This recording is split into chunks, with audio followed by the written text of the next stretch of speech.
Salmo capítulo 29, nós vamos ler a partir do versículo 1. Dai ao Senhor, ó filhos dos poderosos, dai ao Senhor glória e força. Dai ao Senhor a glória devida ao seu nome. Adorai o Senhor na beleza da santidade. A voz do Senhor ouve-se sobre as suas águas. O Deus da glória troveja. O Senhor está sobre as muitas águas. A voz do Senhor é poderosa. A voz do Senhor é cheia de majestade. A voz do Senhor quebra os cedros. Sim, o Senhor quebra os cedros do Líbano. Ele os faz saltar como um bezerro ao Líbano e Sirion como filhotes de bois selvagens. A voz do Senhor separa as labaredas do fogo. A voz do Senhor faz tremer o deserto. O Senhor faz tremer o deserto de Cádiz. A voz do Senhor faz com que os carvalhos se retorçam e descobre as florestas, e no seu templo cada um fala da sua glória. O Senhor se assentou sobre o dilúvio, o Senhor se assenta como rei perpetuamente. O Senhor dará força ao seu povo, o Senhor abençoará o seu povo com paz. Amém. Você tem medo de tempestades? Quando você olha para o céu, em vez de ver aquele azul, você vê apenas nuvens negras, nuvens escuras, iluminadas unicamente pelos raios. Você fica com medo? Você fica com medo quando começa a sentir o vento soprar mais forte e ouvir as trovoadas, muitas vezes ensurdecedoras? Eu me lembro um dia que eu estava dormindo e de repente deu um trovão tão forte que tremeu a casa, eu acordei assustado. Eu até pensei que estava dando um terremoto. Tremeu tudo. O raio deve ter caído bem pertinho aqui de casa. Mas ainda que eu tenha me assustado com esse raio, com esse trovão, desde criança eu sempre gostei de tempestades. Eu gosto quando o tempo se prepara para uma boa tempestade. Eu gosto de ver o céu com nuvens escuras. Eu gosto de ver aqueles raios iluminando essas nuvens. Eu gosto de ver os raios caindo na terra.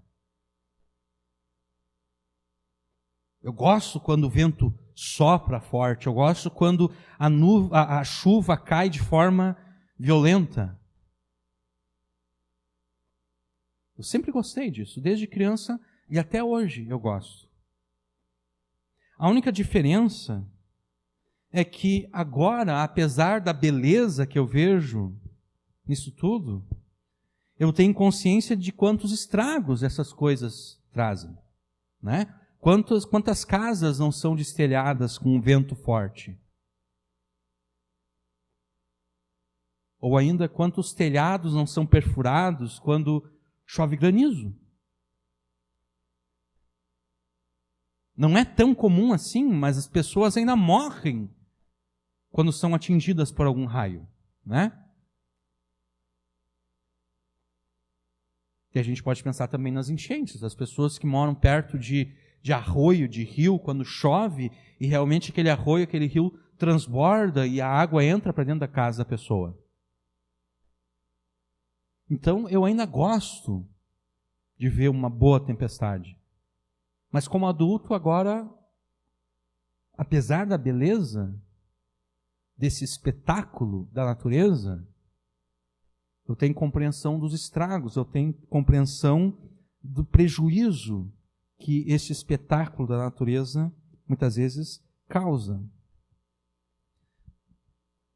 Eu espero que você tenha notado o erro que eu acabei de cometer, propositadamente. Eu falei das tempestades como um espetáculo da natureza, mas não é isso que o Salmo 29 afirma. O Salmo 29 afirma que as tempestades são sim um espetáculo, mas não um espetáculo da natureza.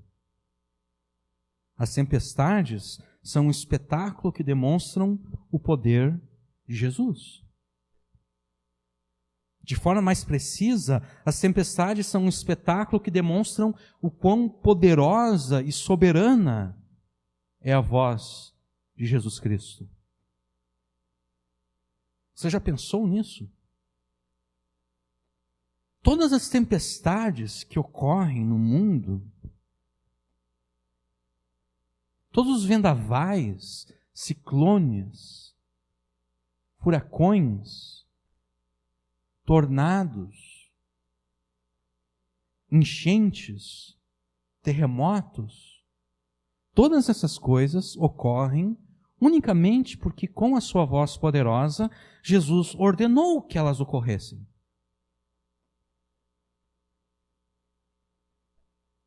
Talvez em algum momento você teve a sua casa destelhada pelo vento forte. Foi Jesus que fez isso. Foi a voz poderosa de Jesus que ordenou o vento, um vento tão forte, que destelhou a tua casa. Ou ainda, foi Jesus que ordenou aquele granizo que perfurou o teu telhado.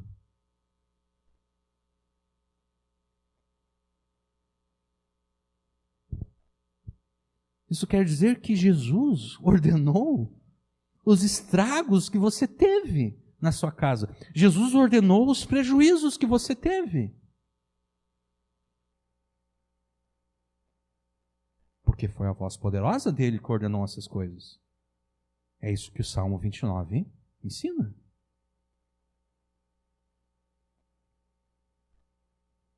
E antes que alguém tente me acusar, dizendo que eu sou um Neandertal primitivo que despreza a ciência, que explica todos esses fenômenos, eu preciso dizer que eu não estou desprezando o conhecimento científico. Eu apenas não estou citando esse conhecimento científico. E eu não cito ele por uma única razão. O nosso objetivo aqui não é explicar como os ventos ocorrem. O nosso objetivo aqui não é explicar como os raios se formam. A ciência explica como todas essas coisas ocorrem, mas ela não explica por que essas coisas ocorrem. É a teologia que nos diz por que elas ocorrem. As causas que a ciência aponta para todas essas coisas, a teologia chama de causas secundárias. Porque a causa final, a causa última, é Jesus. Jesus, com a sua poderosa voz, põe em ação as causas secundárias pertinentes, explicadas pela ciência, para que elas, postas em ação, gerem a tempestade, gerem o vendaval, a enchente, e assim por diante. Porque, como diz o versículo 10 desse salmo, Jesus se assenta como Rei e Senhor. Não apenas sobre o dilúvio lá de Gênesis. Jesus se assenta como Rei e Senhor sobre as enchentes que ocorrem agora, sobre as tempestades que ocorrem agora, sobre os terremotos que ocorrem agora e sobre todas as demais catástrofes.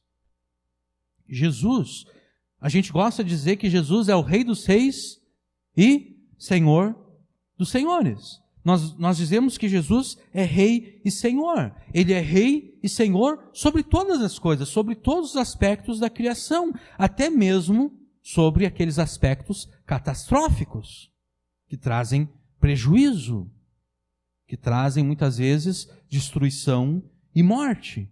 Jesus é Rei e Senhor sobre todas essas coisas. Jesus é Rei e Senhor sobre as tempestades, sejam essas tempestades literais ou sejam elas tempestades metafóricas.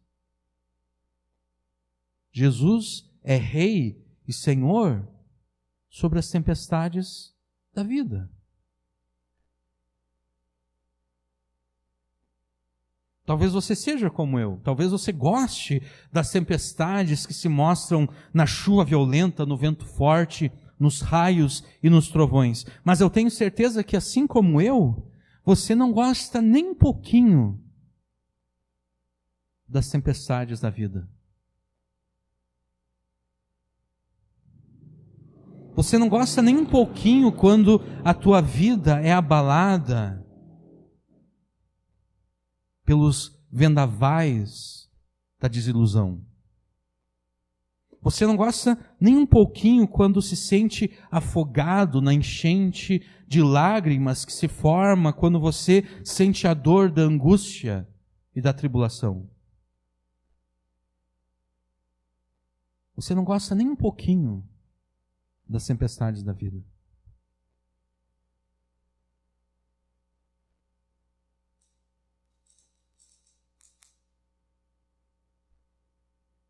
Não houve uma tempestade, houve alguma interferência elétrica aqui que deu esses ruídos, né? Jesus, é a voz poderosa de Jesus causando isso também.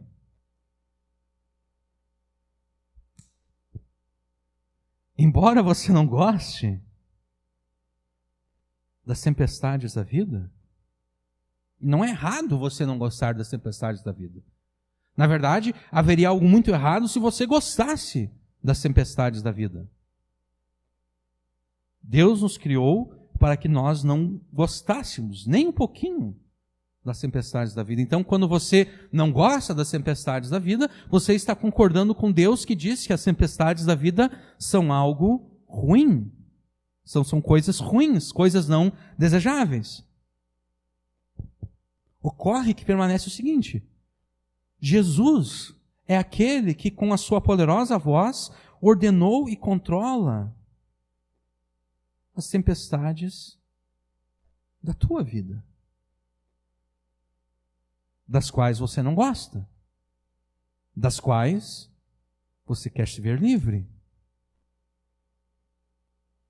E agora, o que você faz com essa informação?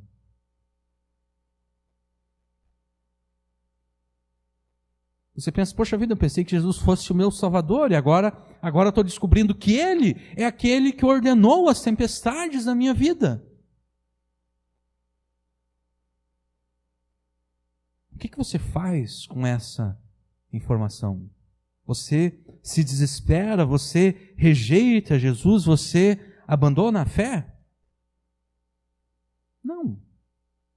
Sabendo que Jesus, com a sua poderosa voz, ordenou e controla as tempestades da tua vida, você deve se animar e se alegrar com isso. Porque se é Ele que controla, se é Ele que ordenou, isso quer dizer que é Ele que pode pôr um fim a todas elas. Se Ele não tivesse controle sobre as tempestades da tua vida, aí sim você deveria se desesperar. Aí sim você deveria rejeitar a Jesus e abandonar a fé. Porque do que adianta crer num Jesus que não controla nada?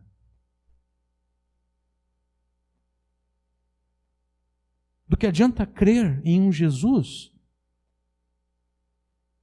que é Rei e Senhor apenas teoricamente, na teoria, mas de fato Ele não governa nada, Ele não tem poder sobre nada. Esse Jesus é muito fraquinho. Um Jesus que não se assenta como Rei e Senhor sobre as tempestades da tua vida é um Jesus fraquinho demais. É um Jesus indigno da tua vida. É um Jesus indigno da tua adoração.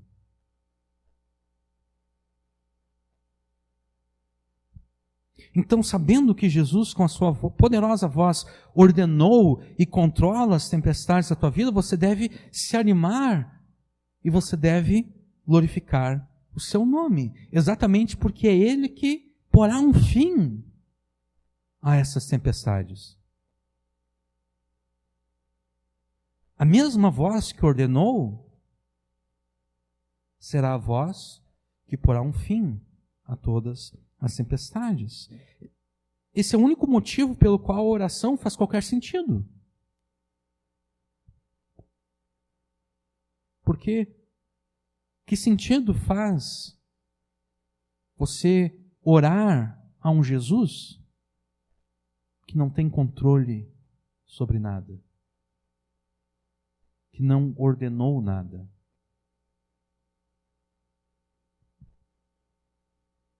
O único que pode pôr um fim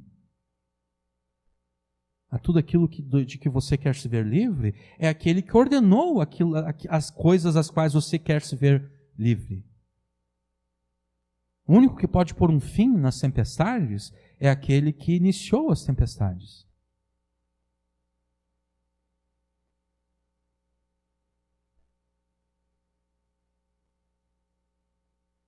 Jesus é aquele que comanda as circunstâncias tempestuosas da tua vida. E é apenas Ele que pode pôr um fim a todas elas. Então, atenda ao chamado do Espírito Santo no Salmo 29.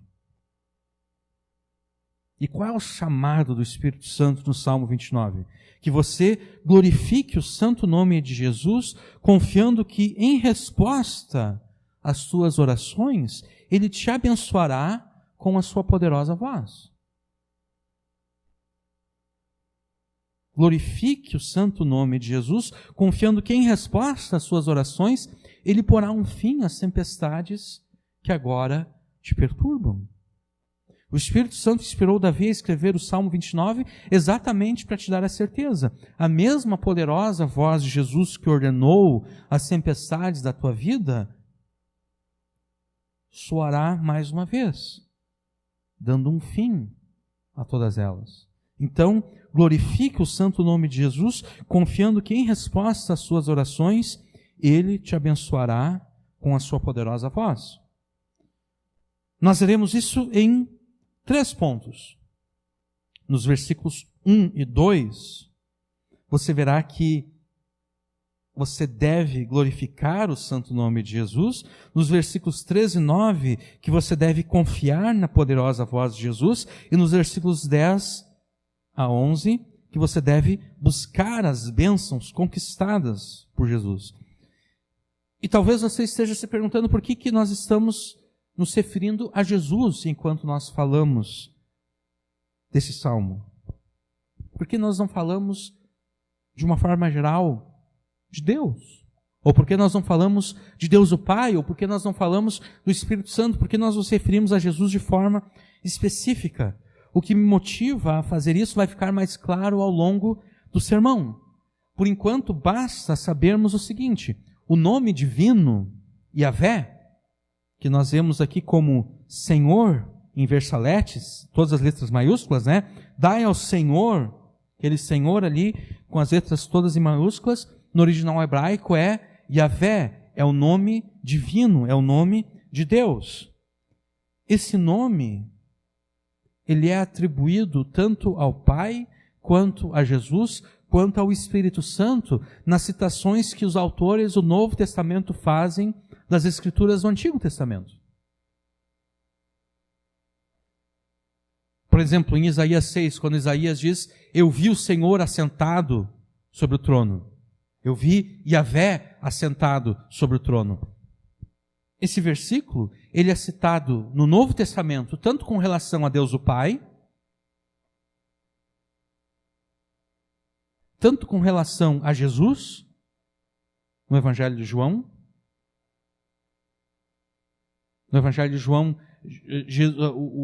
o próprio João escrevendo, ele diz o seguinte, ele diz que os judeus, eles não conseguiam compreender aquilo que Jesus falava, para que se cumprisse as palavras de Isaías, que estão lá no capítulo 6 de Isaías. Para que vendo, enxergando não vejam, para que ouvindo não entendam, e assim por diante. E daí João completa dizendo: Isaías disse isto acerca de Jesus quando viu a sua glória. Ou seja, quando Isaías viu o Senhor assentado sobre o trono, quando Isaías viu Yahvé assentado sobre o trono, o apóstolo João está dizendo que Isaías viu Jesus. Outros textos citam essa mesma visão de Isaías com relação ao Pai. E outros, Paulo, se eu não me engano, acho que em Atos, cita esse mesmo texto de Isaías com relação ao Espírito Santo. Bem falou o Espírito, quando no final de Atos, Paulo vai pregar aos judeus, Paulo está preso, daí ele chama os judeus lá de Roma para ouvir a pregação dele, eles vêm e daí eles ficam confusos, eles não creem na pregação de Paulo. Paulo diz, bem falou o Espírito Santo, dizendo que vocês veriam, mas de fato não conseguiriam enxergar, vocês ouviriam, mas não entenderiam. Então, o nome divino é atribuído tanto ao Pai, quanto ao Filho, quanto ao Espírito Santo. Então, nós não cometemos nenhuma impropriedade quando, ao lermos esse salmo, nós nos referimos a ele como se referindo a Jesus. Davi começa o Salmo 29 convocando os filhos dos poderosos a reconhecerem a glória e a força de Jesus. Dai ao Senhor, ó filhos dos poderosos, dai ao Senhor o quê? Glória e força. Quem são os filhos dos poderosos? O texto hebraico diz literalmente filhos de Deus. Dai ao Senhor, filhos de Deus, dai ao Senhor glória e força. É exatamente assim que a Almeida, Revista Atualizada, traduz esse versículo.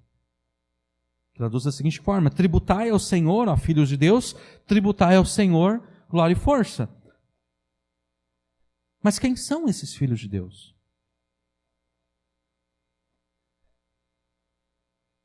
Filhos de Deus provavelmente é uma forma de se referir aos seres celestiais.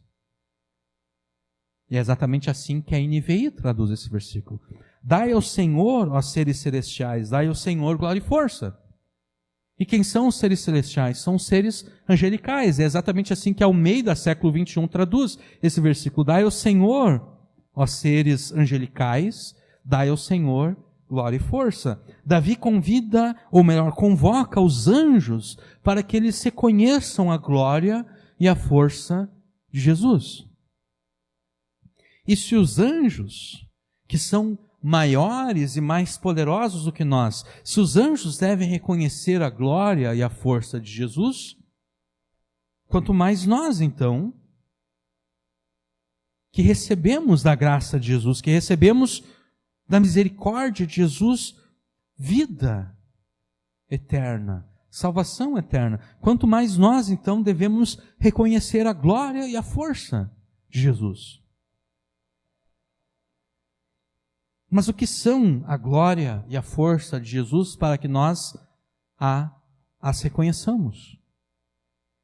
No original hebraico, glória passa as ideias de esplendor, brilho, honra, dignidade, valor, peso, poder. No original hebraico, glória passa essas ideias. Já a força se refere à capacidade que alguém tem de fazer aquilo que deseja, aquilo que considera necessário. Nós devemos reconhecer o esplendor, o brilho, a honra, a dignidade, o valor, o peso e o poder de Jesus. Nós devemos reconhecer que a força de Jesus é tal que ele tem a capacidade de fazer todas as coisas que ele deseja. A força de Jesus é tal que ele tem capacidade de fazer todas as coisas que ele considera serem necessárias para que seus objetivos sejam alcançados. Não é à toa, então, que esse salmo exalta a poderosa voz de Jesus, pela qual ele governa o teu destino. Por quê? Porque ele tem a força para fazer todas as coisas que ele deseja fazer. Ele tem a força, a capacidade para fazer todas as coisas que ele considera serem necessárias.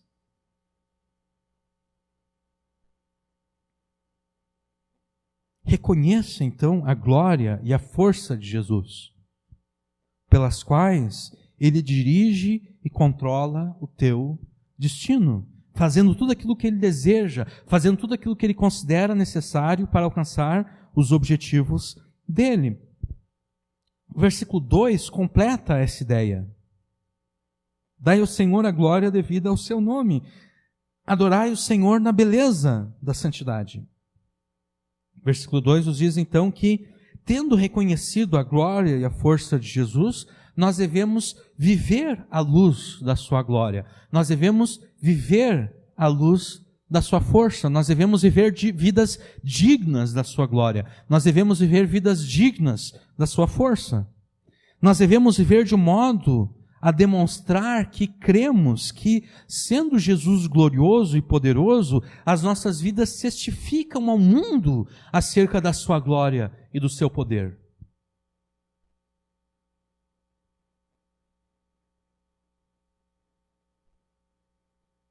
Dai ao Senhor a glória devida ao seu nome. Nós temos uma dívida para com o nome de Jesus, porque é pelo seu nome que nós somos aceitos e recebidos como filhos de Deus. É pelo seu nome que nós somos justificados, perdoados e transformados. Nós temos uma dívida para com o nome de Jesus. E essa dívida, de fato, ela é impagável. Nunca vai chegar o dia em que nós poderemos dizer, pronto, eu paguei tudo aquilo que o nome de Jesus comprou para mim. Eu paguei a minha dívida para com Jesus. Nunca vai chegar esse dia, nem mesmo na eternidade. Essa dívida é impagável. Mas ainda que ela seja impagável, isso não quer dizer que nós não devamos recompensá-la. Nós não devamos nos esforçar para pagar essa dívida. E como nós pagamos essa dívida? Como nós damos ao nome a Jesus a glória que nós devemos ao seu nome, a glória que o seu nome coloca como responsabilidade sobre nós entregar a Ele. Como nós fazemos isso? Nós fazemos isso com uma vida que considera seriamente a glória, o poder, como nós vimos no versículo 1, e agora, no versículo 2, também a santidade do nome de Jesus. Nós já vimos antes o que é a glória de Jesus. Nós já vimos antes o que é essa força que Jesus tem. Agora nós veremos o que significa essa santidade, adorai ao Senhor na beleza da santidade. Na semana passada, de forma rápida, nós definimos que a santidade de Deus não se refere apenas ao fato de que em Deus não há pecado. Em Deus, de fato, não há pecado. Mas a santidade de Deus é muito mais do que isso, não é? A santidade de Deus não se limita apenas à ausência de pecado. A santidade de Deus é aquilo que separa Deus da sua criação.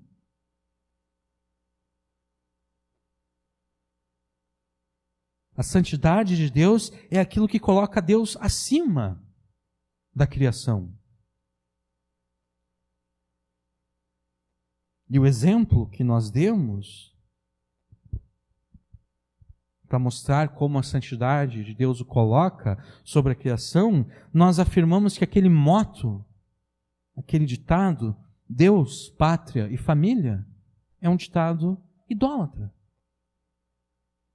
Porque não considera a santidade de Deus. Não considera que Deus está acima da pátria. Não considera que Deus está acima da família. Porque tal dito, ou ele rebaixa Deus ao nível da pátria e da família, ou então ele eleva a pátria e a família ao nível de Deus. E isso é idolatria. ou rebaixar Deus ao nível da criação, ou elevar a criação ao nível de Deus, é idolatria.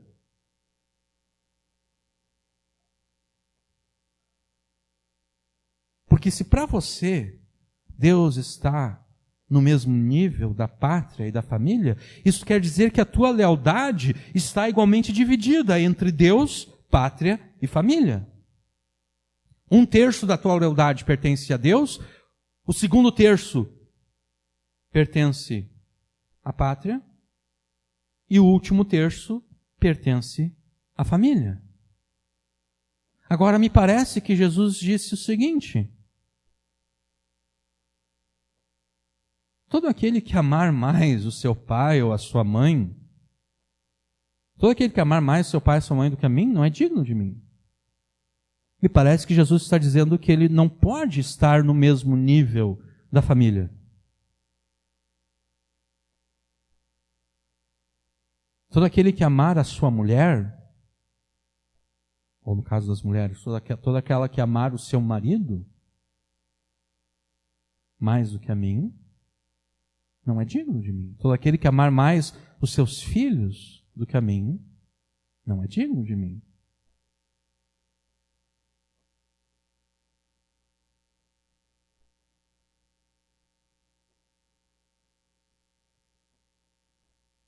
E quando os líderes da nação judaica disseram para os apóstolos: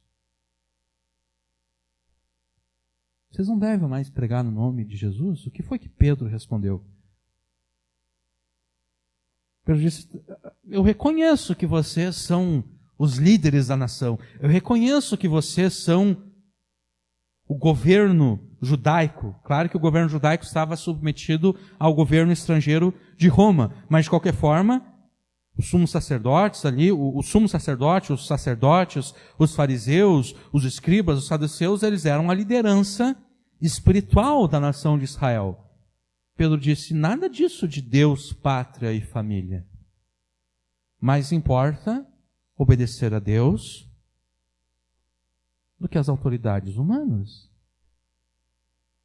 Jesus está acima da pátria. Jesus está acima da família. As tuas lealdades para com Jesus não podem ser desafiadas pelas tuas lealdades nacionais, pela tua cidadania terrena. A tua cidadania celestial não pode ser desafiada pela tua cidadania terrena.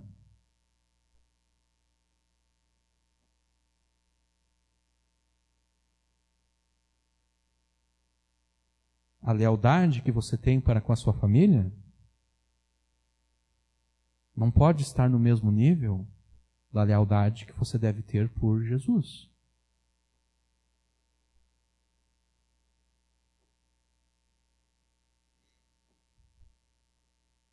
Jesus afirmou que quem coloca no mesmo nível da pátria e da família não pode ser seu discípulo, porque essa pessoa é idólatra. O nome de Jesus foi pelo Pai santificado a tal ponto que o nome de Jesus está exaltado acima de todas as demais coisas que pertencem à criação. Por isso Deus também o exaltou com soberania e lhe deu um nome que está acima de qualquer outro nome, para que ao nome de Jesus se dobre todo o joelho dos que estão nos céus, na terra e debaixo da terra, e toda língua confesse que Jesus Cristo é o Senhor, para a glória de Deus Pai. Isso é Filipenses 2, versículos 9 até o 11. A beleza da santidade de Jesus é que ele, tomado aqui pelo seu nome, ele está exaltado acima de tudo e de todos.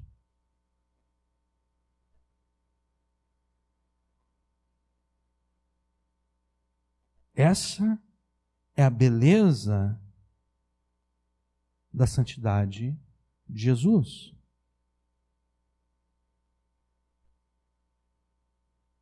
É pensando nesses termos que nós adoramos o Senhor na beleza da sua santidade. Você glorificará o santo nome de Jesus quando viver de modo que a tua lealdade pertença unicamente a Jesus. Por reconhecer que Ele está exaltado acima de tudo e de todos. É assim que você vai cumprir o versículo 2. É assim que você renderá a Jesus a glória devida ao seu nome. É assim que você adorará a Jesus na beleza da santidade. Você deve viver de modo que a tua lealdade pertença unicamente a Jesus e a ninguém mais. E como você vai viver dessa forma?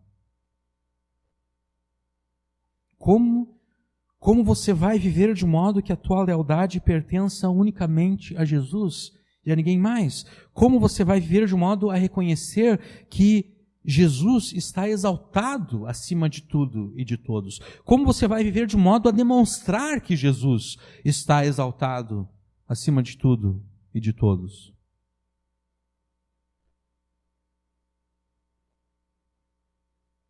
É bem simples, na verdade. A tua vida demonstrará essas coisas através dos teus pensamentos, através das suas palavras, através das suas ações. Que os teus pensamentos sejam os pensamentos de Jesus. E daí você me pergunta, bom, mas o que Jesus pensa? Jesus pensa o que está na palavra de Deus. É isso que Jesus pensa. De Gênesis a Apocalipse. Que os teus pensamentos sejam os pensamentos de Jesus.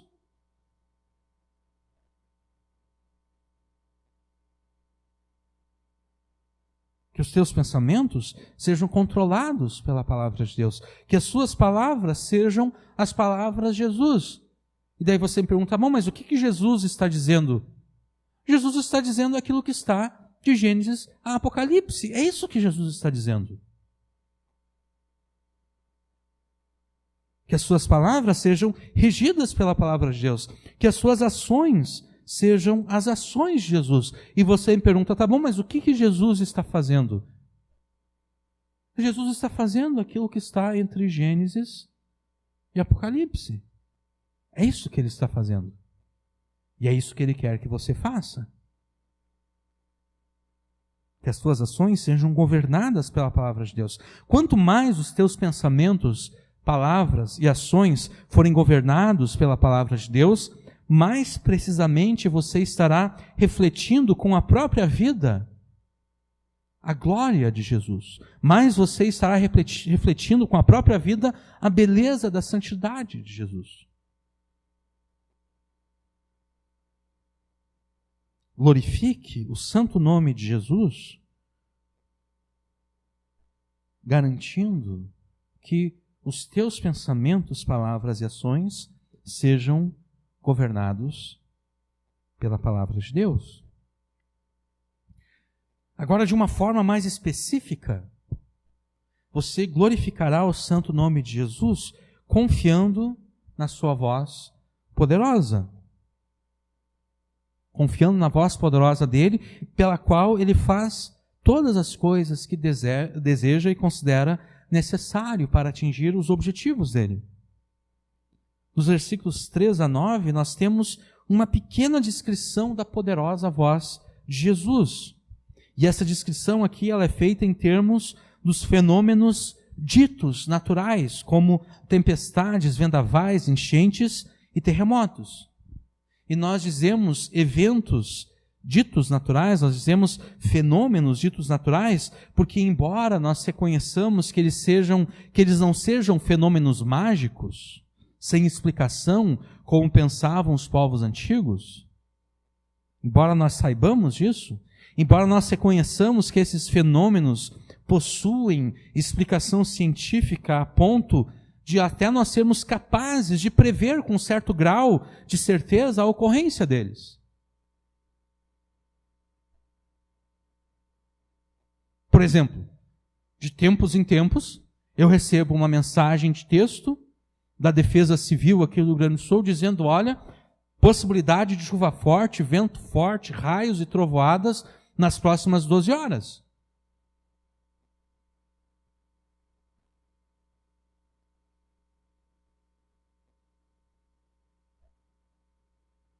A ciência consegue explicar essas coisas a tal ponto que a gente consegue prever com certo grau de certeza a ocorrência delas.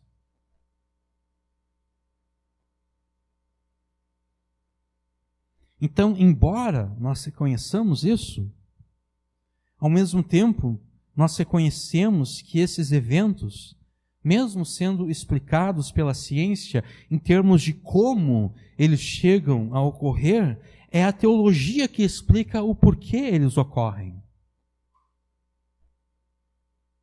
Eles ocorrem porque as causas secundárias explicadas pela ciência, elas não possuem outra alternativa a não ser obedecer à poderosa voz de Jesus. Ou seja, sendo naturais com relação às suas causas secundárias, esses fenômenos, eles são sobrenaturais no sentido de que eles são causados, em última instância, por Jesus. Por isso, então, nós nos referimos a esses fenômenos como ditos naturais, porque diferente do naturalismo materialista, que é professado por grande parte da comunidade científica, nós, filhos de Deus, reconhecemos a natureza como obra de Jesus. Porque sem Ele, nada do que foi feito teria sido criado. E sendo a natureza a obra de Jesus, a natureza é o palco no qual as demais obras de Jesus são executadas e contempladas. Então, quando os cientistas falam desses fenômenos como fenômenos naturais, eles querem dizer unicamente o seguinte: eles querem dizer que essas coisas ocorrem de forma caótica.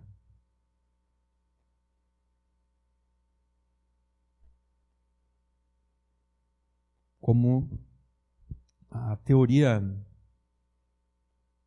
um matemático, na metade do século XX, se não me engano, ele criou a teoria do caos. Nessa teoria ele disse que uma borboleta bate as suas asas no Brasil e um tornado ocorre lá no Texas. Em um certo sentido, isso é verdade. A teoria do caos é verdadeira. O sistema climático é um sistema caótico. É por isso que a gente só consegue prever até poucos dias. Não é possível dizer que daqui a um ano, hoje é dia 7 de julho, né? É impossível dizer que no dia 7 de julho do ano de 2023 será um dia ensolarado em Novo Hamburgo. É impossível nós dizermos isso, porque existem muitas coisas que vão determinar como isso vai acontecer.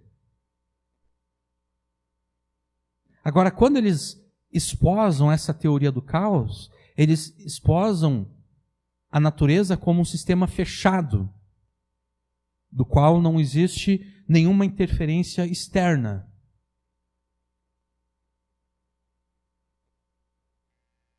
Já nós crentes, nós não cremos que a natureza seja um sistema fechado.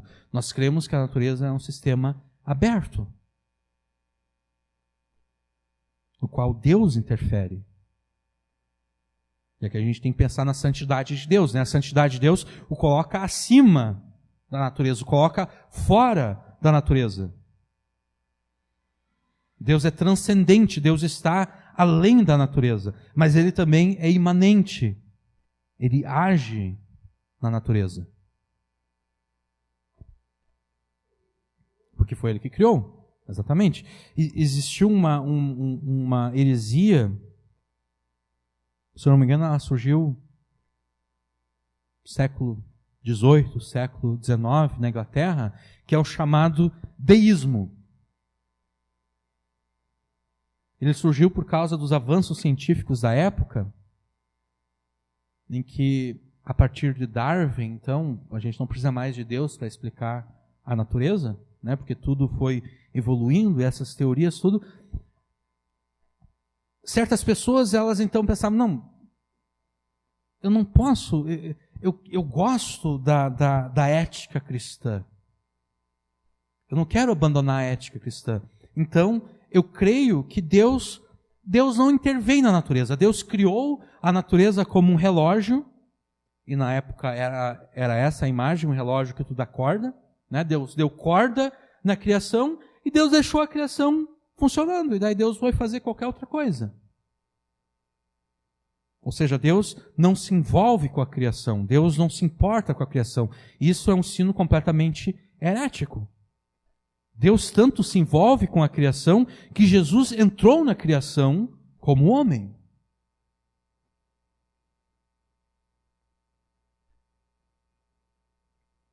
Voltando então, nos versos 3 a 9, nós temos uma pequena descrição da poderosa voz de Jesus em termos desses fenômenos ditos naturais, como tempestades, vendavais, enchentes e terremotos. No versículo 3, a poderosa voz de Jesus é ouvida sobre os mares, oceanos, rios e sobre as águas que estão nos céus, em forma de nuvem. A voz do Senhor ouve-se sobre as suas águas. O Deus da glória troveja, o Senhor está sobre as muitas águas. A voz de Jesus então causando tempestades, chuvas, raios, trovões. No versículo 4, a voz de Jesus, que soando causa tempestade, chuvas, raios e trovões, a sua voz é dita como sendo poderosa e cheia de majestade, glória e esplendor que são dignas de um rei divino. Nos versículos 5, nós lemos o seguinte: a voz do Senhor quebra os cedros. Sim, o Senhor quebra os cedros do Líbano. E no versículo 9, a primeira parte, diz o seguinte: a voz do Senhor faz contorcer os carvalhos. Vocês perceberam aqui que eu mudei esse versículo, né? A nossa Bíblia diz: a voz do Senhor faz parir as servas. Por que em vez de parir as servas, eu estou falando de carvalhos contorcidos? Por uma simples razão. Eu já falei isso, mas vou repetir. O hebraico bíblico, quando Davi escreveu esse salmo, Davi escreveu apenas as consoantes. Porque é assim que o hebraico bíblico era escrito, apenas com as consoantes. As vogais, elas eram apenas pronunciadas de memória por quem estava lendo o texto. A gente pode pensar, pô, que coisa estranha. Realmente é estranho, mas é assim que era. Davi escreveu apenas as consoantes. Isso quer dizer que, ao longo da história, o texto pode ser entendido de formas diferentes. Por exemplo, se o português fosse escrito apenas com consoantes, e eu quisesse escrever a palavra casa, eu escreveria apenas as letras C e S, as consoantes da palavra casa. O problema é que, se eu escrevesse apenas a palavra casa, C e S, e daí eu entregasse essa folha de papel para alguém ler, essa pessoa ficaria na dúvida em quais vogais ela colocaria ali. A pessoa pensaria, poxa vida, eu posso colocar 2 As aqui, um A depois do C e um A depois do S, fica casa. Mas, será que foi isso que o João quis escrever? Eu também posso colocar um O depois do S, e daí fica caso. E se for este o caso, será que João está falando de caso no sentido de que a polícia a polícia resolveu o caso do assassinato do fulano de tal? Será que o João está falando o homem teve um caso com determinada mulher? Ou será que o João está se referindo ao verbo casar? Eu caso. É um tanto quanto ambíguo. O contexto é que vai dizer se eu quis escrever casa, se eu quis escrever caso ou qualquer outra possibilidade. Ocorre que aqui, se a gente colocar determinadas vogais naquilo que Davi escreveu, nós temos exatamente aquilo que está no versículo 9 aqui. A voz do Senhor faz parir as servas. A voz do Senhor faz com que as servas deem a luz. Servas aqui é aquele animal, né? O verbo no hebraico parir, se eu colocar determinadas vogais nele, ele fica parir, mas se eu colocar outras vogais, ele fica contorcer. E as vogais que formam a palavra servas, se eu colocar outras vogais, fica a palavra carvalhos. Agora, o que faz mais sentido aqui? O versículo 9 da metade para o final, diz que a voz do Senhor descobre as florestas. Ou seja, a voz do Senhor, quando ela cria vendavais e ciclones e furacões, ela faz com que as florestas sejam desfolhadas, as árvores perdem as suas folhas, tamanho a força do vento. O que faz mais sentido nesse contexto? Que as servas deem a luz ou que os carvalhos sejam contorcidos, tamanha a força do vento? Faz mais sentido que os carvalhos sejam contorcidos. É por isso que eu mudei o texto hebraico aqui, porque provavelmente é isso que Davi escreveu. Então, depois dessa longa explicação, nos versículos 5 e na primeira metade do 9, nós temos que, quando bem entende, Jesus ergue a sua voz poderosa e surgem vendavais, furacões, ciclones, que quebram e põem por terra as maiores e mais fortes árvores.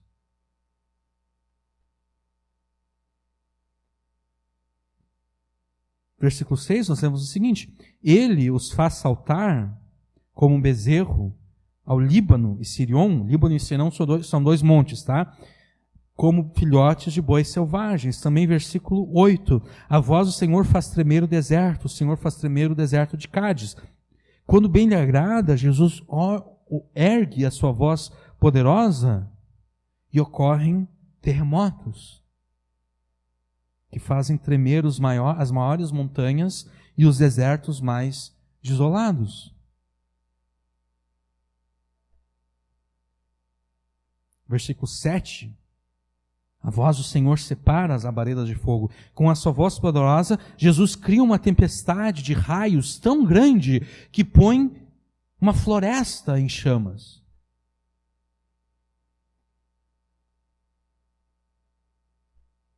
Vai tossindo lá em cima.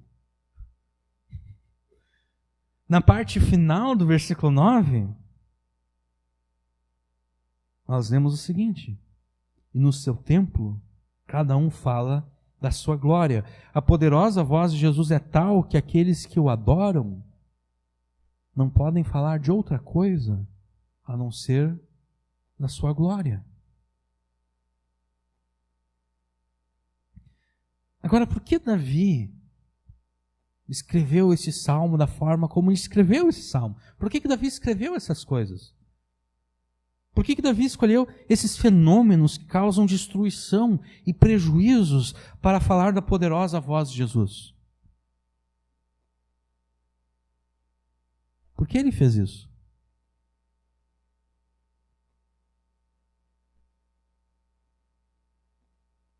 A minha teoria é que o objetivo de Davi é demonstrar que Jesus, por meio da sua voz poderosa, é aquele que está no controle de toda a criação. Até mesmo sobre aqueles fenômenos destrutivos, aqueles fenômenos que causam prejuízo. Isso significa que se é Ele que está no comando, se é Ele que comanda, se é Ele que governa com a sua voz poderosa, se é Ele que determina essas tempestades, esses vendavais, terremotos, enchentes, é Ele que põe um fim a essas coisas.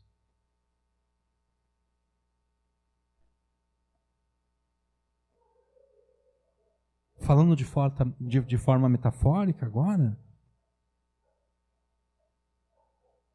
Jesus é aquele que determinou as tempestades que agora abalam a tua vida.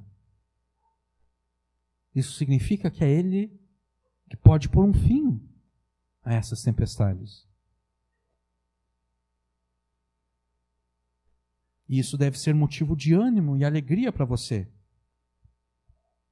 Porque isso significa que Ele está no controle de tudo. As pessoas gostam de compartilhar no Facebook, Instagram, WhatsApp, Deus no controle. É isso que significa Deus no controle.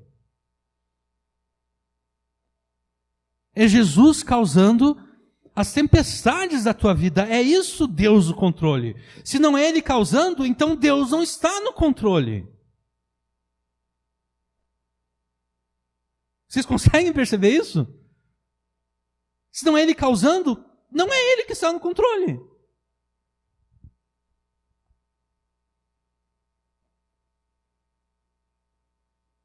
É por isso que eu particularmente não sou muito fã desses memes, porque embora eles até possam trazer alguma verdade bíblica, traz de forma tão simplificada que perde todo o sentido.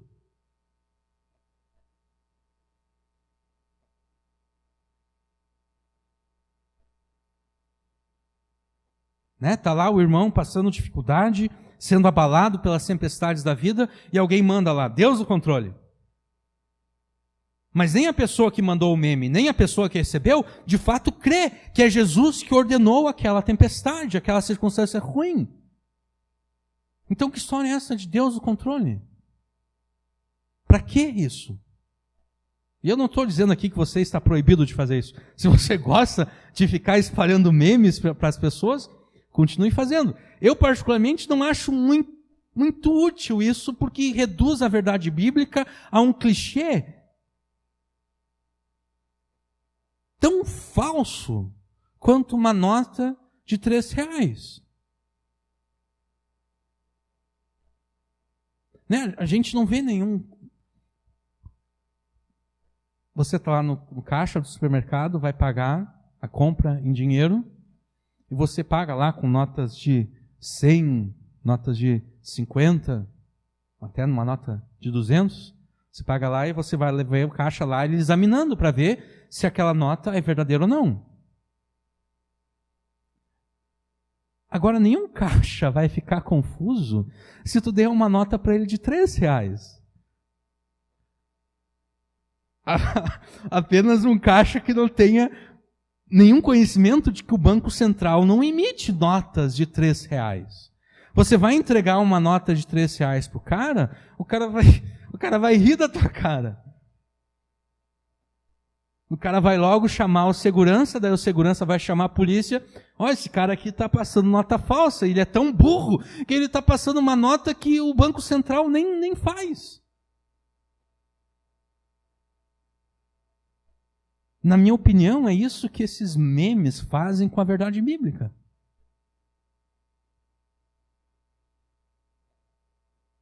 Tornam ela tão superficial, tão adocicada, tão romântica, por assim dizer, tão espiritual, Deus no controle, que ela não faz sentido para ninguém e não ajuda ninguém.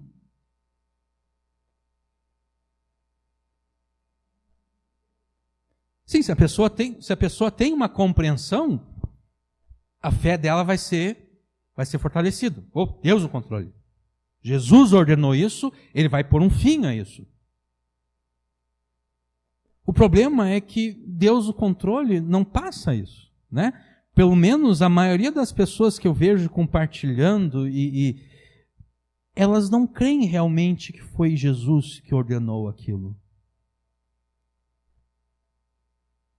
Elas não creem que foi Jesus que ordenou aquela destruição.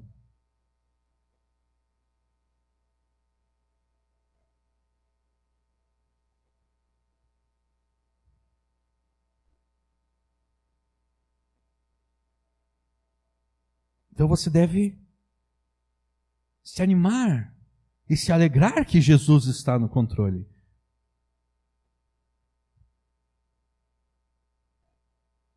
Porque sendo Ele aquele que está no controle, isso quer dizer que a qualquer momento a voz poderosa dele vai soar novamente. E vai encerrar de uma vez por todas as tempestades, vendavais e terremotos que te angustiam e te atribulam. Agora vocês vão entender por que eu estou me referindo a Jesus aqui. Depois que entrou no barco, seus discípulos o seguiram. E levantou-se no mar tão grande tempestade que o barco estava sendo coberto pelas ondas. Jesus, porém, estava dormindo. Por que Jesus estava dormindo? Porque ele estava no controle. Se Jesus sabe que ele está no controle, ele pode dormir no barco, sendo levado de uma para outra parte pelas ondas gigantes.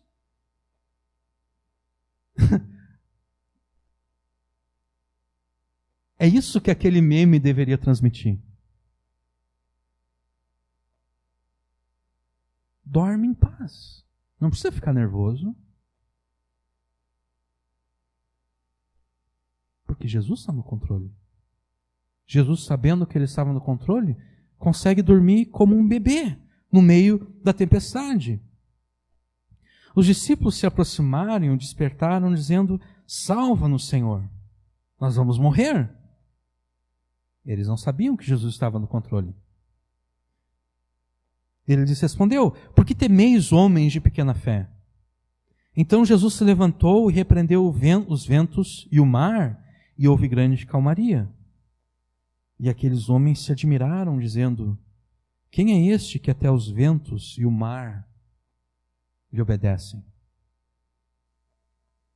Antes de qualquer coisa, eu quero deixar bem claro que não é o meu objetivo diminuir o milagre de Jesus aqui.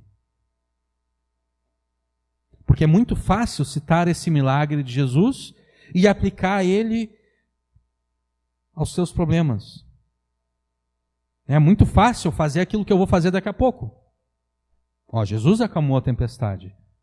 Jesus pode acalmar a tempestade da tua vida também. É muito fácil fazer isso. Só que a gente não deve fazer isso de forma direta. Porque se a gente faz isso de forma direta, a gente diminui o milagre de Jesus. O milagre de Jesus é que com a sua voz poderosa, ele falou, e o vento literal, parou. Com a sua voz poderosa, Jesus falou, e a violência das águas, das ondas, terminou.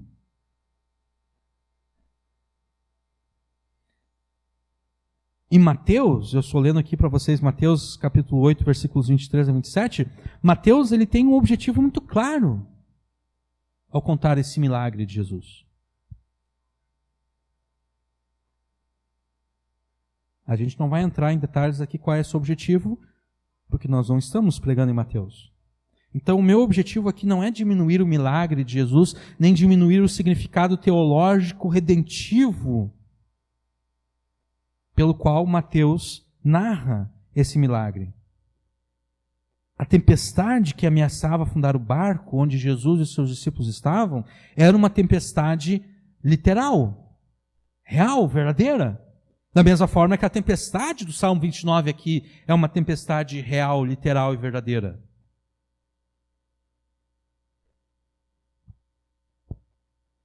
O meu objetivo aqui não é descartar a realidade física e literal dessas tempestades. Não, o meu objetivo é, tendo reconhecido a realidade física e literal dessas tempestades e do controle que Jesus exerce sobre elas, partir delas em direção às tempestades da vida. Porque ainda que os discípulos estavam com medo de morrer naquela tempestade, e ainda que talvez alguns de vocês tenham medo de tempestades, a gente não fica realmente com medo hoje em dia, né? Quer dizer, imagine que agora de repente comece a cair uma chuva torrencial aqui.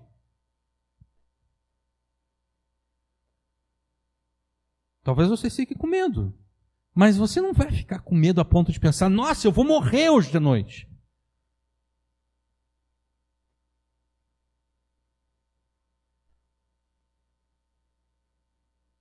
Porque senão, se eu deixar tu falar agora, daí a gente vai Eu queria que a minha pregação ficasse abaixo de 1 hora. Esses dias eu quebrei o recorde de 2 horas e 20 e poucos minutos. Agora eu queria uma pregação recorde em termos menores, mas eu não vou conseguir, eu já passei de 1 hora. Não, já passei de 1 hora. Eu queria uma pregação menor. Desse aumento os views no meu canal do YouTube, porque eu penso que as pessoas olham, nossa, esse cara aqui pregou 2 horas e 20 e poucos minutos acerca de como crescer e amadurecer em santidade, em santificação e maturidade através das aflições.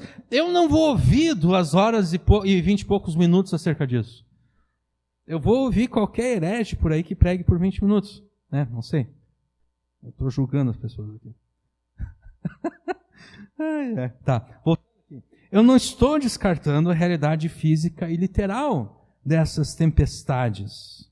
Pelo contrário, eu quero partir da realidade do fato de que Jesus comanda os ventos, Jesus comanda os mares, Jesus comanda os raios, Jesus comanda os terremotos, Jesus comanda as enchentes. Eu quero partir dessa realidade em direção ao fato de que Jesus comanda as tempestades que agora abalam a tua vida.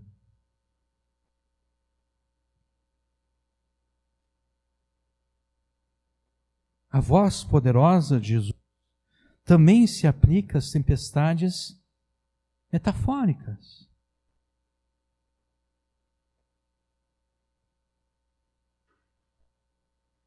As tempestades da vida, que não são menos reais e menos trágicas do que as tempestades literais. Pelo contrário, às vezes as tempestades da vida são até mais trágicas e piores. E mais doloridas do que uma tempestade literal. No Salmo 29, com a sua poderosa voz, Jesus determina o início da tempestade.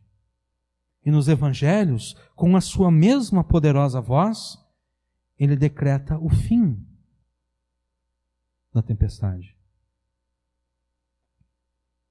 Aquele que inicia as tempestades, apenas ele tem o poder de encerrá-las. Com a sua voz poderosa, Jesus deu início às tempestades que agora te atribulam, que agora te angustiam. Confie que essa mesma voz também porá um fim a essas tempestades. No mesmo capítulo em que relatou como a voz poderosa de Jesus pôs um fim à tempestade, Mateus relata um outro exemplo de como a voz de Jesus é poderosa. Assim que Jesus entrou em Cafarnaum, um centurião aproximou-se dele rogando: Senhor, o meu servo está em casa, deitado, paralítico e sofrendo horrivelmente. Jesus lhe disse: eu irei e o curarei.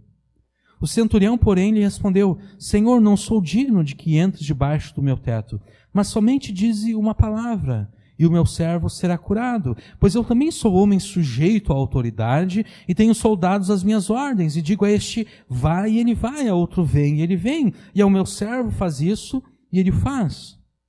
Ouvindo isso, Jesus ficou admirado e disse aos que o seguiam: em verdade vos digo que não encontrei ninguém com tamanha fé, nem mesmo em Israel. Também vos digo que muitos virão do Oriente, do Ocidente, e se sentarão à mesa de Abraão, Isaque e Jacó no reino do céu. Mas os cidadãos do reino serão lançados nas trevas exteriores. Ali haverá choro e ranger de dentes. Então Jesus disse ao centurião: vai, e te seja feito conforme creste. E naquela mesma hora o seu servo foi curado. Esse centurião, ele reconhecia a santidade de Jesus. Não apenas no sentido de que ele disse: eu não sou digno de que entre debaixo do meu telhado. Nesse sentido também, mas mais do que isso, esse centurião reconhecia que a santidade de Jesus colocava Jesus acima de tudo e de todos. Ele reconhecia que o poder e a autoridade de Jesus estavam exaltados acima de qualquer outro poder e autoridade.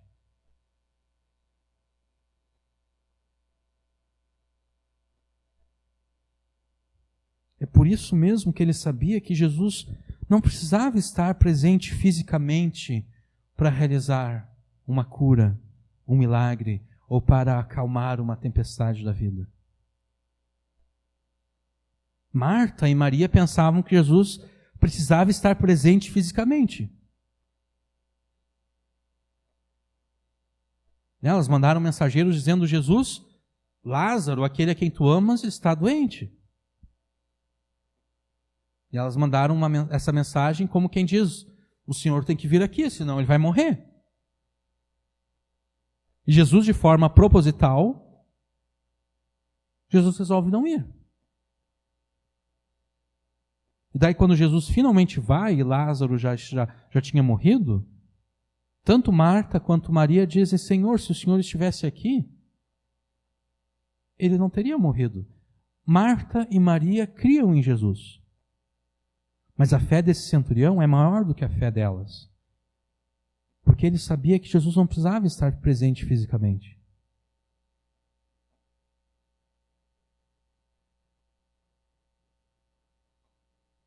É como se ele estivesse dizendo: eu li o Salmo 29.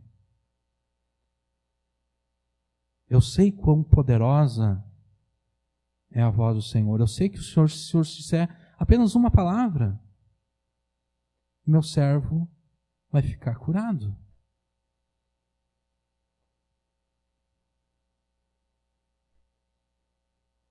Jesus então louvou a fé desse centurião,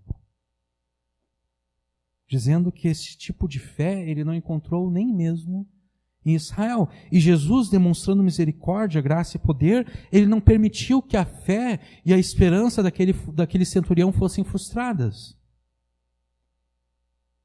Com a sua voz poderosa, Jesus ordenou a cura, Jesus ordenou o milagre, Jesus determinou o final daquela tempestade e a cura aconteceu, o milagre ocorreu, a tempestade foi apaziguada. Confie na poderosa voz de Jesus como esse centurião confiou. Confie que basta que Jesus diga apenas uma palavra. E todas as tempestades da tua vida serão apaziguadas. Tenha esse tipo de fé que Jesus não encontrou nem mesmo em Israel nos seus dias. Tenha esse tipo de fé que move a misericórdia, a graça e o poder de Deus a teu favor. Tenha esse tipo de fé que chama tanto a atenção de Jesus a ponto de ele não permitir que essa fé seja frustrada.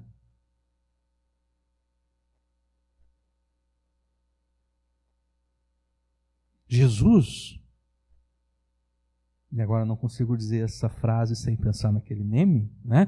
Jesus está no controle das tuas circunstâncias.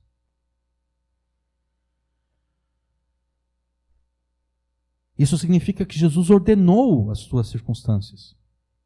Sejam elas boas, sejam elas ruins, sejam elas circunstâncias de um dia ensolarado ou sejam elas circunstâncias de um dia tempestuoso. Foi Jesus que ordenou essas circunstâncias.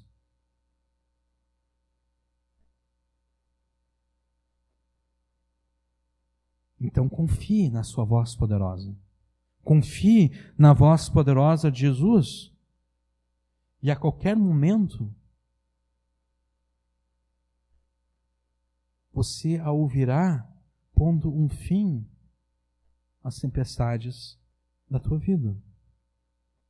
Mas de forma prática, como é que você confia na voz poderosa de Jesus? Obedecendo a Ele em tudo aquilo que essa voz poderosa te ordena. Porque se não existe nada na criação que se atreva a se rebelar contra a voz poderosa de Jesus, por que você se rebelaria? Se os ventos, se as chuvas, se os terremotos, se nada dessas coisas ousam se rebelar contra a voz poderosa de Jesus, por que você se rebelaria?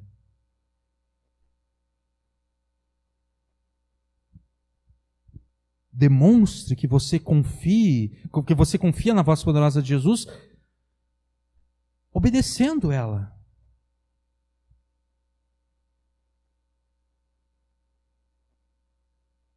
Obedecendo ela em tudo aquilo que ela te fala na sua palavra. Confie de forma obediente na voz poderosa de Jesus e a qualquer momento essa mesma voz determinará o fim das tempestades que atribulam o teu coração. Mas além da obediência a tudo aquilo que Jesus te ordena na sua palavra, você demonstrar que confia na sua voz poderosa de uma outra forma. Buscando dele e em nome dele as bênçãos que ele mesmo conquistou para o seu povo.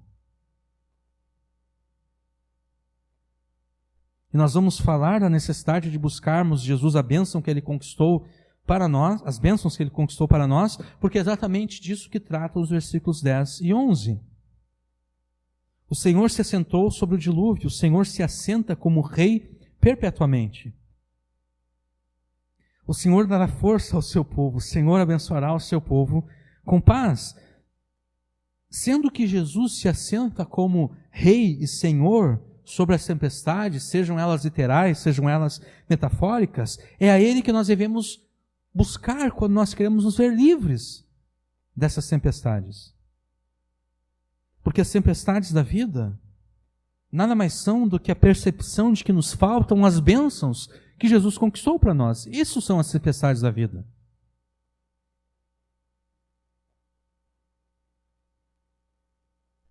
O que é a doença e a tempestade que a doença causa na nossa vida, senão a percepção que nos falta a bênção da cura?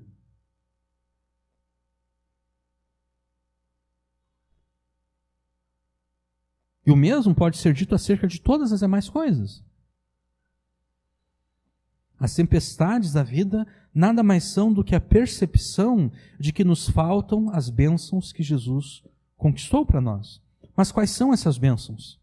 Versículo 11 nos diz: o Senhor dará força ao seu povo, o Senhor abençoará o seu povo com paz. As bênçãos são força e paz. Com a sua voz poderosa, Jesus nos abençoará com força e paz. Força aqui é aquela mesma força do versículo 1. É a mesma palavra hebraica. Ou seja, ela se refere à capacidade para fazer aquilo que desejamos e consideramos necessário. A voz poderosa de Jesus nos dará força, nos dará a capacidade para fazermos aquilo que desejamos e aquilo que consideramos necessário. E a paz resume toda a gama de estados de espírito que Deus promete que derramará sobre o seu povo. Como, por exemplo, sensação de completude. A pessoa se sente completa. Sensação de segurança, sensação de satisfação e assim por diante. Tudo isso está dentro aqui desse conceito chamado paz. Com relação à força que nós receberemos como bênção de Jesus, a gente tem que fazer uma ressalva aqui. Obviamente que essa força, com relação a nós, é apenas relativa. Ao passo que Jesus exerce essa força de forma absoluta. O que eu quero dizer com isso? Quero dizer o seguinte: nós seremos capacitados por Jesus a fazer tudo aquilo que desejarmos e tudo aquilo que considerarmos necessário, desde que aquilo que nós desejamos e consideramos necessário coincida com aquilo que Jesus deseja e considera ser necessário.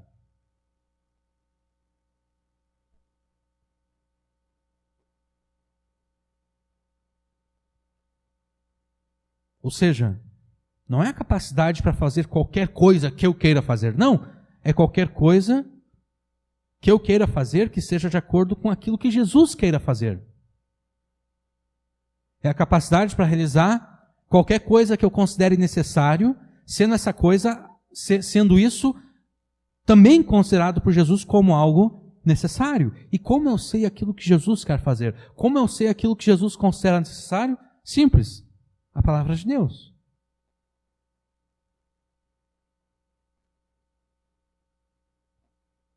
Tudo aquilo que a palavra de Deus te ordena,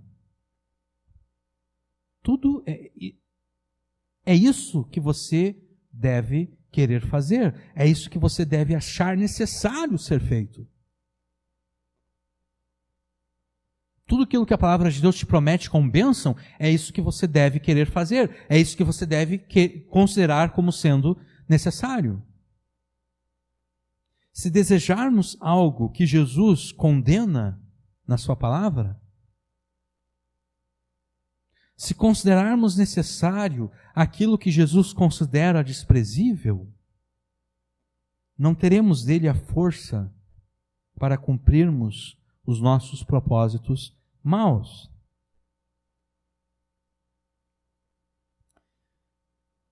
Em todas as alianças que Deus fez com o seu povo, nós encontramos promessas incríveis de bênçãos e mais bênçãos. Ocorre que essas bênçãos, elas estão reservadas apenas àqueles que, com perfeição, obedecem aos termos da aliança. Essas bênçãos estão reservadas apenas àqueles que obedecem com perfeição à lei de Deus. Toda a lei de Deus. Isso quer dizer que nós, por nós mesmos, jamais conseguiríamos bênção alguma da parte de Deus. Mas Jesus veio a este mundo como um homem nascido debaixo da lei, e ele obedeceu à lei de Deus com perfeição, e então morreu debaixo da maldição da lei. Para que pela fé a maldição devida aos nossos pecados fosse removida sobre nós, fosse tirada, dando lugar às suas bênçãos.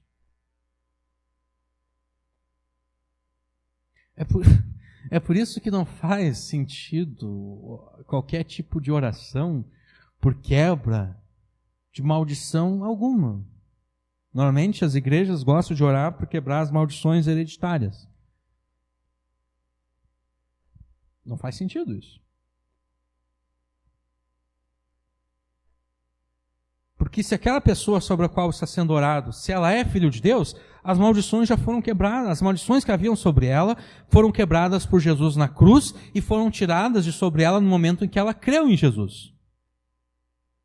Então não resta mais maldição a ser quebrada. E se a pessoa pela qual está sendo orado, não é crente, não é aquela oração que vai quebrar a maldição, é a fé e o arrependimento da pessoa, a fé da pessoa em Jesus. É isso que quebra a maldição.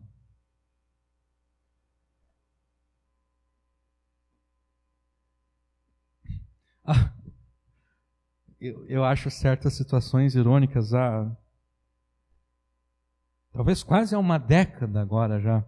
Eu ouvi de um casal crente que ia se casar, e o pastor que oficiou o casamento fez uma oração quebrando as maldições hereditárias, tanto do noivo quanto da noiva. Quando eu ouvi, eu pensei, que oração mais sem sentido essa? Não demorou muito, o casal se separou. Pensei, tá bom, o que adiantou a oração? Não quebrou maldição nenhuma, porque de fato não quebra, não se quebra maldição com oração.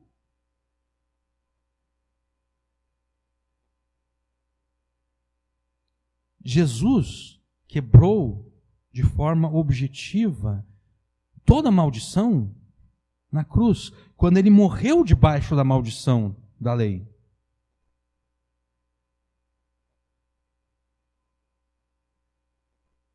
Para que sobre aqueles que creem nele pudesse vir a bênção de Deus.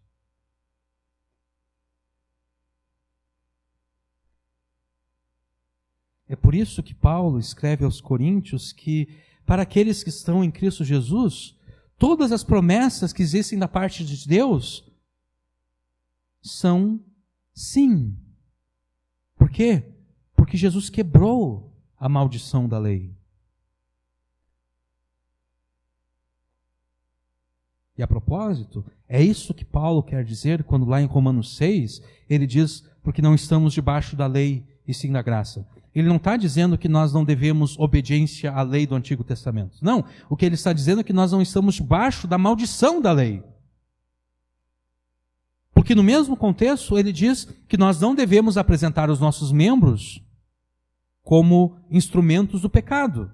A única forma de nós não apresentarmos os nossos membros como instrumentos do pecado é obedecendo à lei de Deus. Porque se eu não obedeço à lei de Deus, automaticamente eu estou oferecendo os meus membros como instrumentos do pecado. Então não faz... Paulo teria que ser um esquizofrênico, bipolar, para escrever: não ofereçam os membros de vocês ao pecado, estando subtendido, obedeçam à lei de Deus, para logo depois dizer: vocês não precisam obedecer à lei de Deus. Eu tenho certeza que talvez até Paulo fosse um esquizofrênico bipolar, mas não enquanto ele estava escrevendo a Epístola aos Romanos.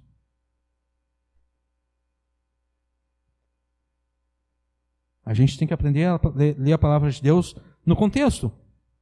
Voltando aqui. Jesus veio a este mundo como um homem, nascido debaixo da lei, ele obedeceu à lei de Deus com perfeição, e então morreu debaixo da maldição da lei, para que pela fé a maldição devida aos nossos pecados fosse removida de nós, dando lugar às bênçãos. É por isso que Paulo escreve aos Coríntios que para aqueles que estão em Cristo Jesus, todas as promessas que existem da parte de Deus são sim, pois Jesus Cristo, o Filho de Deus que entre vós foi pregado, não foi um sim em um não. O Jesus que por nós foi pregado entre vós, coríntios, não é um esquizofrênico que ora diz sim, ora diz não. Não! Nele sempre houve sim, pois tantas quantas forem as promessas de Deus, nele está o sim. Portanto, também é por meio dele que o amém é dado para a glória de Deus por nosso intermédio.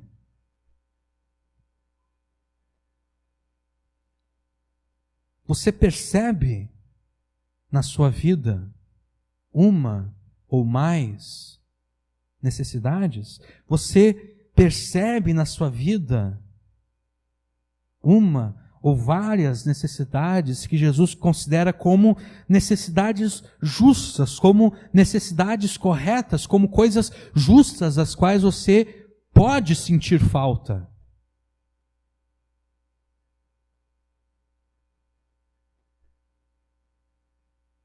Você percebe na sua vida isso? Você percebe que essas necessidades se transformaram numa tempestade que te causa angústia e tribulação? Então, encontre na palavra de Deus a bênção ou as bênçãos que resolvem de forma completa e plena essas suas necessidades e busque de Jesus essas bênçãos.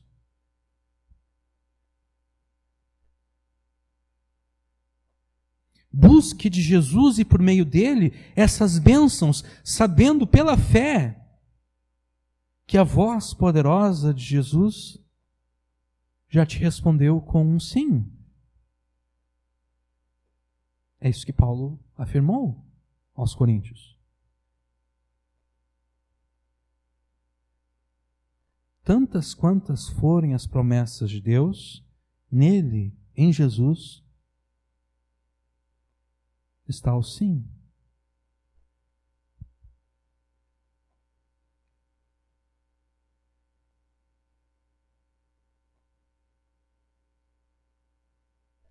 Essa é uma certeza de fé incrível.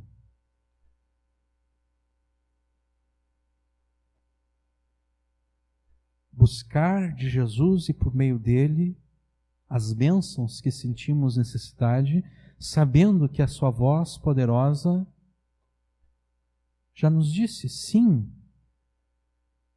todas elas.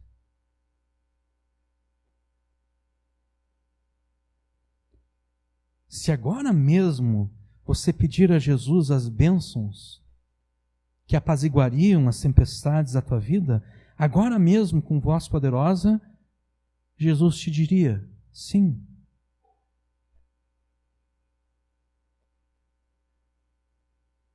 Eu vou te dar essa bênção. Essa é uma certeza de fé que não é nada trivial. É uma certeza de fé incrível.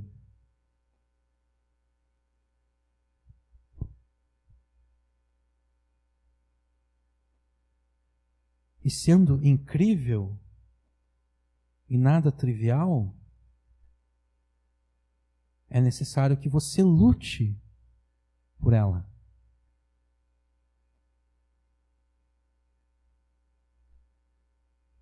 É necessário que você lute por essa certeza de fé. E como é que você luta por ela?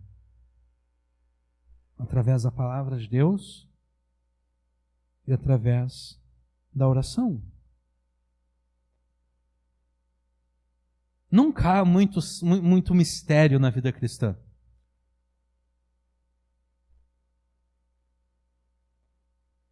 Os best-sellers das editoras evangélicas sempre são 12 passos para uma vida não sei o quê, 15 passos para isso, 10 passos para aquilo. Não existe isso. O pastor tal descobriu o segredo para uma vida. Não existe isso. A vida cristã não é nem um pouquinho misteriosa e cheia de segredos.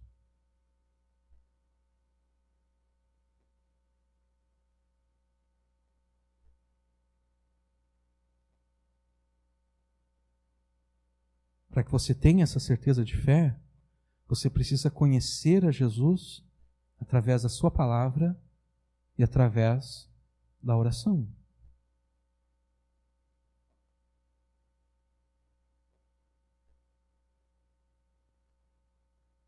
Ia dizer uma coisa, mas não vou. Leia, estude e medite na palavra de Deus.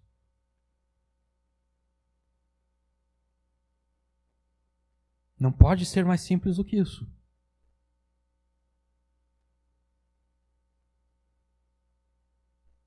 Agora, a maioria de nós quer outra coisa além disso, porque ler, estudar e meditar na palavra de Deus é trabalhoso.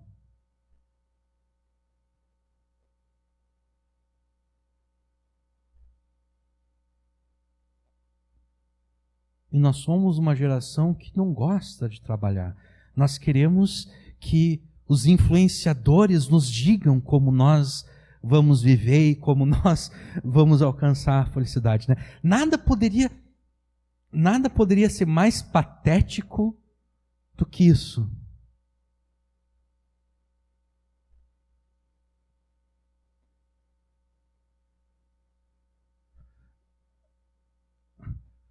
Essa geração recebe de Deus aquilo que de fato merece.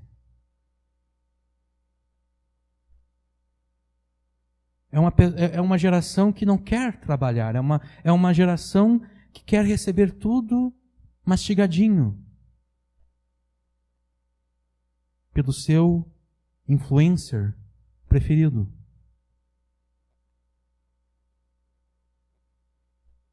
O teu único influencer deve ser Jesus. O único que te influencia deve ser Jesus. Ninguém mais do que Ele.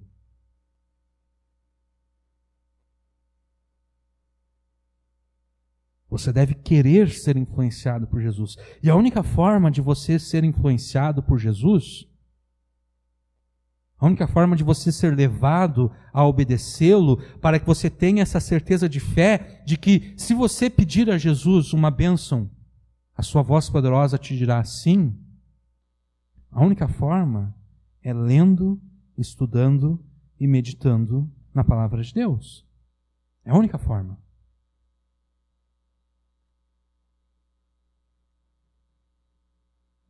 Jamais deixando de ouvir a pregação da palavra de Deus, porque é através da pregação da palavra de Deus que a palavra de Deus é aplicada à tua vida com o poder e a autoridade do Espírito Santo.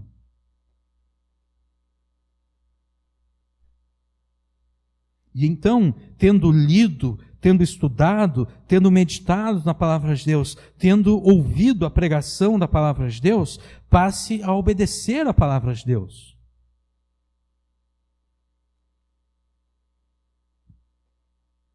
Porque se você não obedece à palavra de Deus, isso quer dizer que você não está crendo nos mandamentos de Deus. E se você não crê nos mandamentos de Deus, como você poderia crer nas promessas de Deus? A incredulidade com relação ao mandamento vai corromper a fé, a pouca fé que você já tinha nas promessas.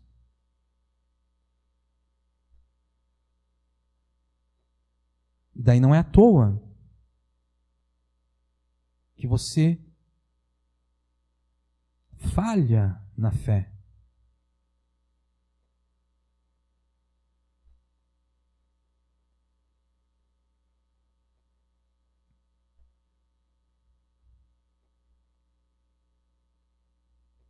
E obedecendo a palavra de Deus, obedeça a palavra de Deus também com relação à oração. Ore em todo o tempo para que Jesus te conceda as bênçãos que você pede a Ele. Nós não vamos nos alongar tratando aqui da oração, porque nós já fizemos isso em muitas outras pregações. Eu vou apenas passar rapidamente por isso aqui. Jamais pense que a demora de Jesus em te dar aquilo que você pede a Ele significa que Ele não quer te dar aquilo que você está pedindo a Ele. A gente viu isso em várias pregações, a gente viu isso na pregação na semana passada. Quando Jesus ensinou aquelas duas parábolas lá no Evangelho de Lucas, acerca da necessidade de sermos perseverantes e insistentes na oração. Ore com a fé que sabe que já recebeu aquilo que está pedindo. É aquilo que Jesus fala em Marcos. Orando, crede, recebeis, vos será feito. Agora, o que Jesus está falando aqui, Jesus não está falando aqui de pensamento positivo. Ore e tenha pensamento positivo de que tu já tem aquilo que tu recebeu, que tu está pedindo. Jesus não está ensinando pensamento positivo. Porque pensamento positivo é mágica, e mágica não funciona no mundo criado por Jesus. O que isso quer dizer então? Orar com a fé de quem sabe que já, se quem sabe fica estranho, né? Ore com a fé que sabe que já recebeu aquilo que está pedindo. Ou seja, ore e então tome passos práticos em direção àquilo que você está pedindo. O exemplo mais fácil que eu consigo pensar é o seguinte: eu quero comprar um carro, tá bom? Mas eu não tenho dinheiro agora para comprar um carro à vista. Tá bom? Eu vou orar para que Jesus me dê o dinheiro para que eu possa comprar um carro. Agora, adianta eu orar para que Jesus me dê o dinheiro para que eu compre um carro, se eu desperdiço o pouco dinheiro que eu tenho? Se eu não tenho nenhuma sabedoria financeira em como saber usar o dinheiro, se eu não uso a sabedoria de Provérbios para gerenciar o pouquinho de dinheiro que eu tenho? Não adianta, né? Porque Jesus está vendo... Cara, eu te dei um pouquinho e tu está sendo infiel nesse pouquinho. Vai sonhando que eu vou te dar muito. Eu não vou te dar muito. Tu está mostrando que vai ser infiel no muito. Então, nesse caso, o que é orar com a fé que sabe que já recebeu aquilo que está pedindo? É simples. Eu preciso de dinheiro para comprar um carro? Tudo bem. Eu vou orar para que Jesus me dê o dinheiro para comprar um carro e eu vou economizar o pouco que eu tenho.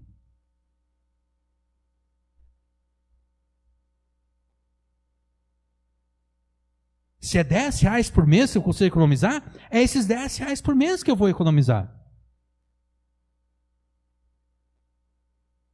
Eu não vou pensar, não, capaz, imagina, economizando 10 por mês eu vou levar o quê? Vou levar 100 anos para comprar o carro que eu quero?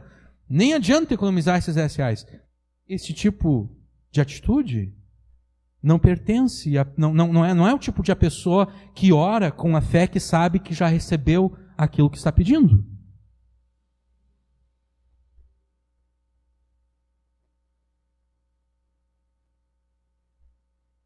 Ore e então tome passos práticos para receber aquilo que você pede. É impossível que você compre o carro que você quer economizando R$10 por mês? É impossível. Mas você faz aquilo que é possível a você. Deixa o impossível com Deus. O impossível pertence a Deus. É por isso que você está orando. Se fosse tudo possível, você nem precisava orar. Você só ia lá na concessionária e comprava o carro. Pronto, estava feito. Nem precisava orar. Você está orando exatamente porque é impossível. Então, deixe o impossível com Deus e você faça o possível. Ainda que esse possível seja pouco, mas faça o possível. Faça aquilo que está ao teu alcance.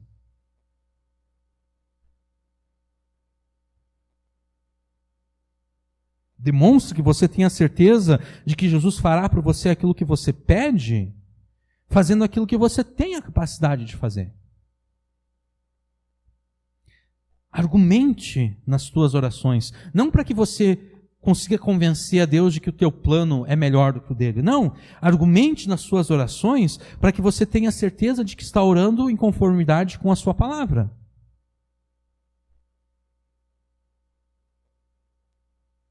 De novo, o exemplo do carro. Senhor, eu preciso desse carro. O Senhor sabe que eu já tenho um carro, mas eu preciso desse carro porque os meus negócios estão estagnados. Eu preciso de um segundo carro para que eu possa atender mais clientes. Esse exemplo eu dei na semana passada. É uma oração justa essa. É uma oração que está sendo feita de acordo com a vontade de Deus. E eu tenho certeza que ela está sendo feita de acordo com a vontade de Deus porque eu estou argumentando. E a minha argumentação é justa. Agora, se eu digo, Senhor Jesus, o Senhor sabe que eu tenho um carro, mas as pessoas não têm inveja de pessoas que têm apenas um carro. As pessoas, elas começam a sentir inveja apenas daquelas pessoas que têm 2 carros. Então eu peço que o Senhor me dê um segundo carro, porque eu quero que as pessoas tenham inveja de mim. Eu passei a minha vida inteira tendo inveja das pessoas, e agora, pela primeira vez na vida, eu quero que as pessoas tenham inveja de mim. Então eu quero que o Senhor me dê um segundo, um terceiro, um quarto carro. Pela argumentação, você já está percebendo que Deus não vai me dar o que eu estou pedindo. Porque eu não estou pedindo de acordo com a vontade dele. Ele não me abençoa para que as outras pessoas sintam inveja de mim. Ele não quer que eu busque as bênçãos dele para incitar inveja no coração das outras pessoas. Então, argumente nas tuas orações para que você tenha certeza de que está orando em conformidade com a sua palavra. Para estar certo de que você vai receber aquilo que você pede a Ele.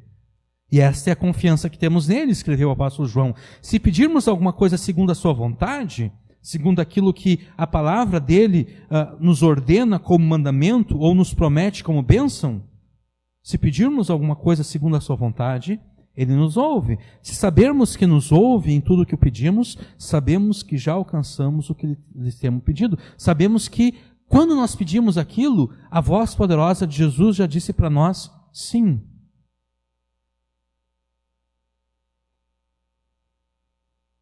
Em último lugar, jamais pense que se Ele quiser te abençoar, Jesus fará isso sem a tua oração.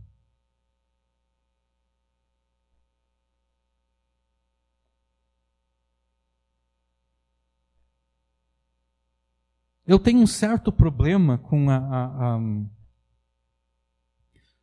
certas expressões. Nossa, eu estou avançando mais o horário que eu queria. Mas deixa eu falar. Eu tenho certos problemas com certo vocabulário evangélico religioso. Tipo, Eu entreguei isso aqui para Deus.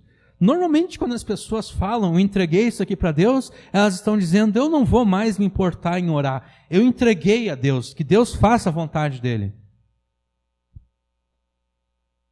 Sabe o que é entregar algo a Deus? É orar com cada vez mais intensidade, como nós vimos na pregação passada. Isso é entregar algo a Deus. Isso é entregar nas mãos de Deus. É orar cada vez mais. É orar com mais insistência. Se orava apenas meia hora por dia, agora ora 1 hora por dia. Se orava antes apenas 1 hora por dia, agora ora 2 horas por dia. Se antes orava apenas pela manhã, agora ora pela manhã, à tarde e à noite. Isso é entregar a Deus. Não é, eu vou entregar nas mãos de Deus, eu vou parar de orar, desistir. Não, não é isso.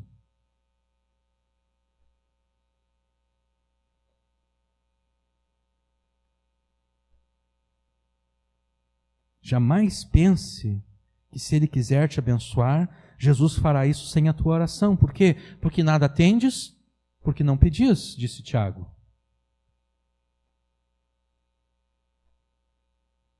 Busque as bênçãos conquistadas por Jesus. Não se atreva a pensar que as tempestades da vida, sejam elas literais ou metafóricas, não se atreva a pensar que as tempestades da vida são obra do acaso. Porque se você pensar assim, você estará deixando de glorificar o santo nome de Jesus.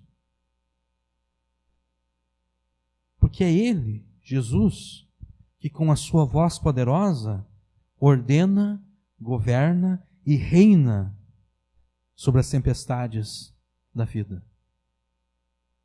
Então você não precisa mais temer as tempestades.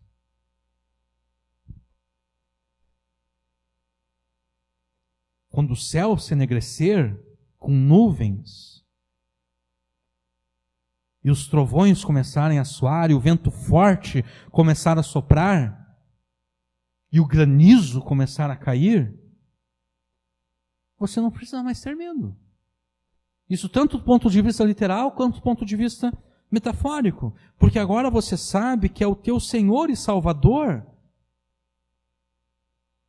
que governa sobre estas e todas as demais tempestades. Agora você sabe que com a sua voz poderosa, Jesus governa o teu destino. Então, em vez de medo, tenha alegria e tenha ânimo, porque a mesma voz poderosa que determinou a tempestade também vai determinar o fim dela. Em vez de ter medo, glorifique o santo nome de Jesus como aquele que foi santificado pelo Pai acima de tudo e de todos. Glorifique o nome santo de Jesus como aquele que governa a tua vida com a sua força e com o seu poder. Glorifique o santo nome de Jesus através dos teus pensamentos, palavras e ações, todos eles governados pela palavra de Deus, confiando que a voz poderosa de Jesus te fará o bem. Certifique-se que esta fé e confiança sejam acompanhadas pela oração insistente, pela oração expectante, pela oração que espera a resposta, como quem busca com todas as forças as bênçãos que Jesus conquistou para o seu povo. Busque de Jesus e através dele todas as bênçãos que te são necessárias, sabendo que para todas elas a voz poderosa de Jesus te diz sim. No meio das angústias e tribulações causadas pelas tempestades da vida, alegre-se e tenha ânimo. Glorifique o santo nome de Jesus, confie na sua poderosa voz e busque as bênçãos que ele conquistou. Porque basta uma palavra, como disse o centurião. Basta uma palavra de Jesus e a sua voz poderosa porá fim a todas as tempestades. Basta uma palavra de Jesus e a sua voz poderosa de considerar todas as bênçãos que você pede, todas as bênçãos que você sente necessidade. Então, glorifique o nome santo de Jesus, confiando que em resposta às suas orações, Ele te abençoará com a sua voz poderosa. Amém.